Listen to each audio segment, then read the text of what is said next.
Hello, my name is Christina Saunders, and welcome back to my YouTube channel. In today's video, I'll be decorating and furnishing a mental facility where our main protagonist would be held in while answering the question, how do your products use or challenge conventions, and how does it represent social groups or issues? To make this easier to follow, I'll break this question into two parts, conventions and social groups. So let's start with the conventions. In our film, Troubled, we use things such as black and white filters and unsettling music to build on the horror aesthetic of the film. By doing that, it aids in our film falling under the psychological horror genre.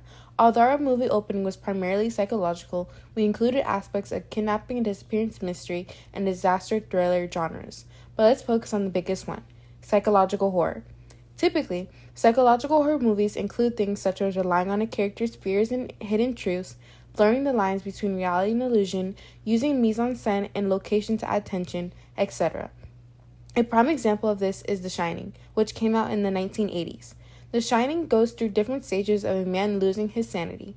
It begins with a happy family, but as time progresses, the main character, Jack Nicholson, starts to lose his sanity and goes on a killing spree, including the people who he loved and anyone who tried to get in his way. That film was a prime example of psychological horror genre in play. In our film, we challenged some of those aspects. Our main character was seen stealing from her mother, but then revealed a note and photo that could be represented as something that could be seen as a relic of past times, which was then followed by an exchange of drugs for the stolen merchandise. Although the note and picture had such a short screen time, it has greater significance later on in the film. That part of the film is where we challenged the usual conventions. The things that we did to follow the conventions when we used the significance of the note and photo to prompt the turn of events in the film, which led to the young girl spiral. As our film progresses, it reveals that the young girl is starting to lose herself, and we get sucked into her dream where she's doing childlike things. Her dream is the reality she wants to live in, but in the end, her true reality is revealed, which in this case is the mental hospital. So sorry to just spew all this stuff onto you guys, but it becomes more action-packed, I promise. Normally, in kidnapping and disappearance movies, the movie would be centered behind looking for someone who has gone missing, but we subverted that expectation by setting the main protagonist be kidnapped but be set up by her own mother. For some time, the location that she's being sent to is unknown, but later it is revealed that she was taken to a mental institution. For our final genre, disaster thriller, the conventions typically include a buildup of suspense that is followed by the reveal of the aftermath of said event. In our film, we took a spin on that idea in a way and challenged it. Our protagonist, who was supposed to be a child, was selling drugs, which is a disaster. The aftermath of that was her mother finding out and sending her to a mental institution to get better. Overall, the film intro did quite a bit in such a short amount of time. It challenged conventions, followed them, took some spins, just a whole bunch of stuff.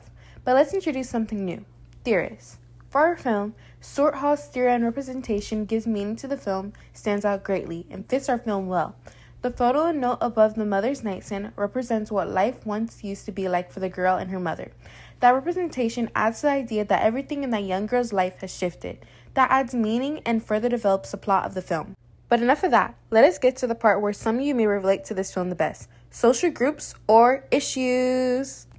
Our film represents a social group of children who get sent away to rehabilitation centers to get better, just as our main character was.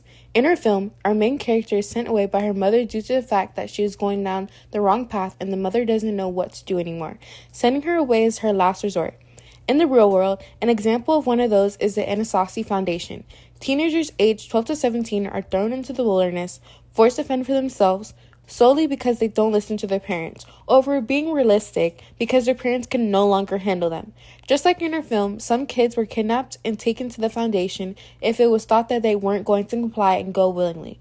All parents had to do was sign a slip and they would come and kidnap the child in the middle of the night. And some reasons teens were sent there were for being depressed, having anxiety, having problems with family, problems with self-image, poor social skills, lack of motivation, etc. All those things can happen in everyday life and can be dealt with through counseling. So hopefully, our film can shine light on the reality of some children's lives and bring awareness to the situation to better our up-and-coming youth. And that is all for today's video. I'd like to thank everyone for watching and make sure that you like, subscribe, and turn on post notifications to know when my next video is up. Bye!